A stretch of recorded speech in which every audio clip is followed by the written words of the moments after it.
No, mga friendship kong tunay, sa aking trabaho makikita ninyo, may malakas na tubig na napatak. Yan ay galing sa aircon. Sira yung aircon namin sa aming opisina. Ang tubig nagawalat ang tubig dyan. Pag yan, hindi kung mamalayan, basa-basa na aking mga gamit sa lamesa. Yan ang tubig ko galing sa aircon. Yan ay ginawa, nilinisan niya ng mga tao.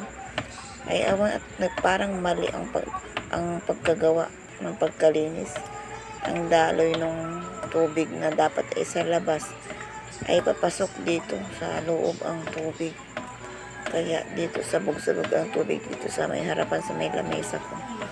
Kaya habang hindi tapos ang aming maghapon na trabaho sa opisina, basa-basa ang aking lamesa gawa ng galing dun sa aircon ng tubig na biglang nasamburat yung tubig na may yelo. Ayan nakakaapat na tapon ako dyan ng tubig sa maghapon. Puno yung balde na yan ng tubig galing sa aircon. Ang daluyan ng tubig na papunta dito sa harapan.